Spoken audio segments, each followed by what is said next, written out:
Untuk itu, hilirisasi digital akan kami genjot.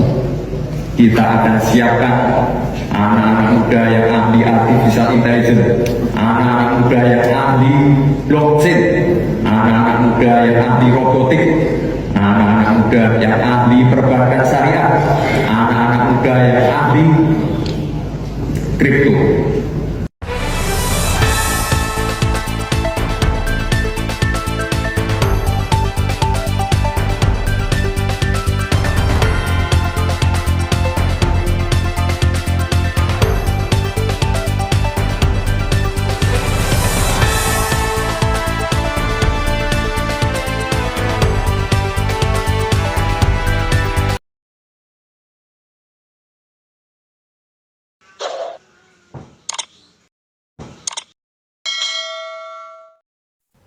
Ya, meledaknya pasar kripto yang begitu cepat membuat pemerintah mau nggak mau segera memberlakukan aturan yang mengawasi dan melindungi investor. Pemerintah dan DPR sendiri akhirnya sudah sepakat untuk mengatur aset keuangan digital termasuk aset kripto di dalam sebuah rancangan undang-undang.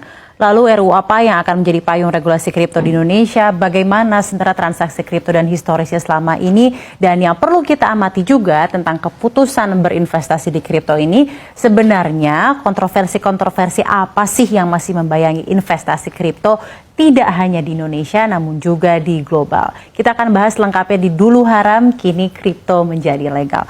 Betul sekali, dengan adanya pengesahan RUU P2SK atau Rancangan Undang-Undang tentang Pengembangan dan Penguatan Sektor Keuangan resmi jadi undang-undang tepat kemarin di Kamis 15 Desember. Kripto sekarang sudah tidak lagi haram karena sudah ada regulasi yang memayunginya di negara kita di Indonesia.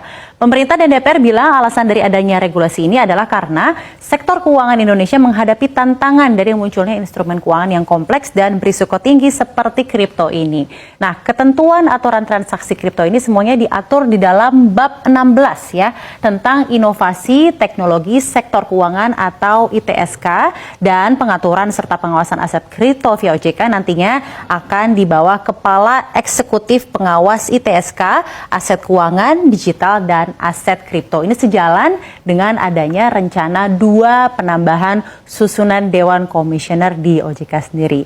Nah, lingkup aturannya nanti ke depannya untuk kripto ini mencakup apa saja? Pertama adalah mengenai sistem pembayaran, penghimpunan modal, selanjutnya adalah pengelolaan investasi aset kripto, pengelolaan risiko aset kripto, penyaluran dana, dan aktivitas terkait aset keuangan digital kripto. Semuanya ini dipayungi di bawah RUU PPSK bab 16 tentang ITSK. Nah, selanjutnya kita tentunya kan pasti penasaran nih, sebesar apa sih transaksi dan cuannya kripto yang sampai membuat kaget-kaget otoritas dan regulator sistem keuangan di Indonesia? Jawabannya luar biasa besar.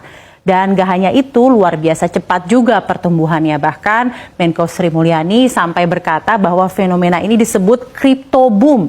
Jumlahnya yang tadi hanya ratusan miliar jadi triliunan tiba-tiba.